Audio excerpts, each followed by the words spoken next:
Good day guys and welcome back to my channel. So today we are going to learn how to cut this cowl neck. So I'm going to be using my back measurements I already drafted before. So that's what I'm going to use to cut out my cowl neck. So you actually have to use a paper to actually draft it out first before you can cut out on your clothes for this cowl neck, and there are some cases you can use your free hand, but I'm actually going to be using my pattern to cut out this cowl neck. So I've already draft out my back measurement, the length of the top, my bust with additional 2 inches sewing allowance, my armhole, my neckline and everything. So after that I'm just going to be taking my pattern. So I'm just going to be coming down by 7 inches or so. Yes, like 7 inches. I'm just going to be drawing a line like so.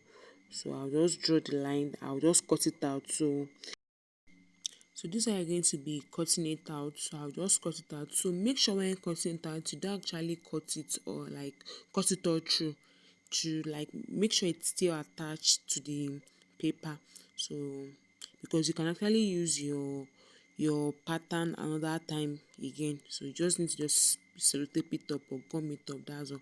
So then after that I'm going to be placing my clothes on the fold like so I can cut out the front. So I'm going to be taking it like this. I will be taking it on the I will be taking the paper on the materials like so. So you might want to pin it down so it does not move. Does not move. So then I'm going to just open my pattern like so. You can actually use like 7-8 inches depending on the wideness of it. So actually use 8 inches to actually spread out my pattern like this. So now you want to make sure that everything is pinned down so that it does not move or shift when you want to cut out your pattern. So after pinning everything down, I've secured everything down like this. So I'm going to proceed to mark out the remaining measurement on my fabric. So then you want to take your tape rule, then mark it out the way you are seeing it like so. Just mark it out like this, connect the line like so.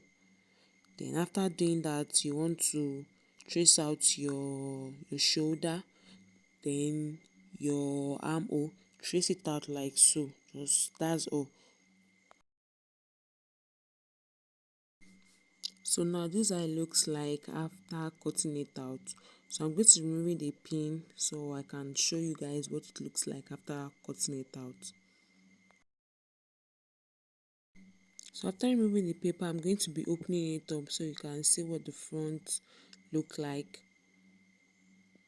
Okay, so before you actually open it, you want to make sure you notch your shoulder so that you can know where to sew. So you want to make sure you notch it so it'll be easier for you to sew. So after notching it, you want to actually open it up like so. So you see it's already forming the cowl neck here. So then the next thing, you want to cut your back. So I made a mistake. I should have actually cut my back first with the pattern paper before cutting it, or you can just draft your back directly on your fabric, anyone you want, because that paper is actually used for another time. So this is what it looks like after cutting out my back. Then after that, I'm going to be taking the front. I'll be taping it in like so with just half inches. Then the back also, I'll be cutting facing with the clothes. You can use bias also to tape the back and the front. So after doing it, this is how it looks like. I already tape the front. This is how it looks like. So the back also, I already cut the facing for the back also. I'm going to be joining both the front and the back together. So now to cut the sleeve, you'll be marking out the length of your sleeve plus additional 2 inches allowance, because you're going to be putting elastic, so for the elastic casing also. Then make sure to add additional 5 to 6 allowance when you are cutting your wrist, because you're going to be adding elastic so it can have that effect. So after marking out my measurement, I'm going to be cutting it out like so. So make sure to cut the other sleeve after cutting this one also. So then after that, I'm going to be joining the sleeve to my top. So this is what it looks like after joining it. So then I'm going to be showing you the casing that I make. So I already stitching like 1 inches because I'm going to be passing my small elastic through it. So this is how it looks like. So then make sure to leave at least 1 inch so that you can pass the elastic through it.